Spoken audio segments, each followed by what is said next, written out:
মা যার বেঁচে নাই তার মতো দুঃখী নাই। আরে মা যার বেঁচে নাই তার মতো দুঃখী নাই। খালা ফুফু মায়ের মতো না মা গো, জান্নাতের চাবি আমার মা।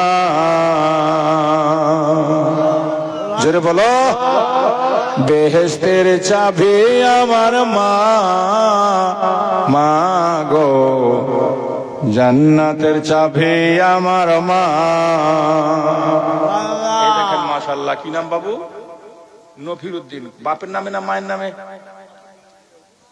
বাপের নামে মায়ের নামে। উনি 250-250 করে 500 টাকা দিয়েছেন। আপনার নাম কে বাবু? মহবুল ইসলাম।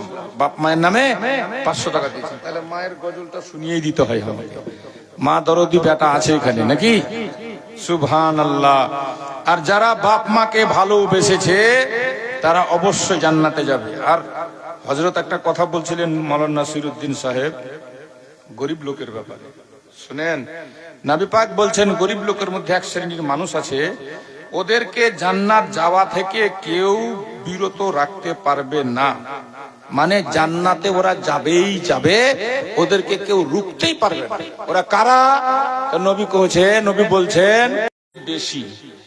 আপনারা কি বলেন? ছেলে পুলে বলেন না ছুয়া পোকা? কি বলেন? চোয়াল পোয়াল, ছেলে মেয়ে ছুয়া পোয়া।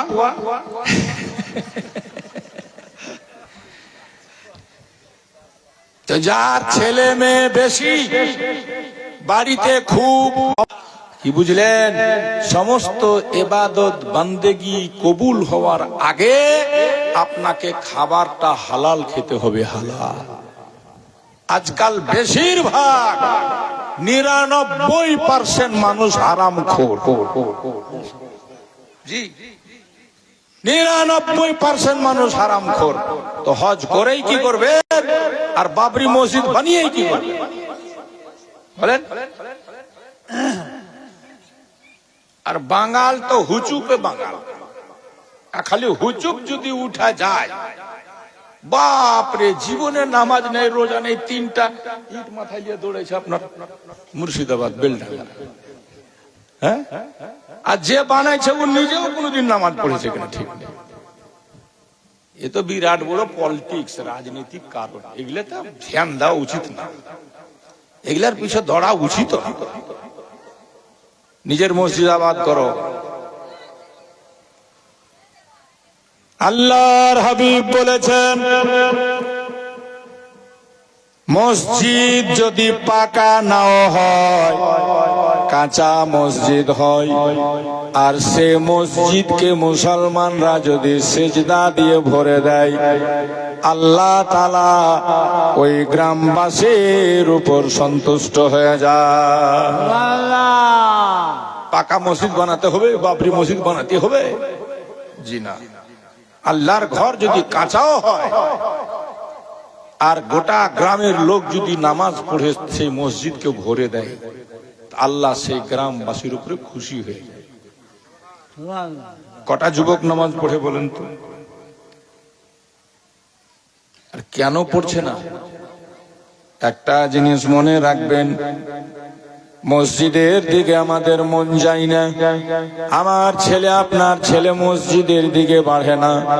তার কারণটাই হচ্ছে, আমরা ছেলে জন্মাবার আগে নিশ্চয় হয়তো হারাম খেয়েছি, হালাল খাবার আমাদের পেটে যায়নি।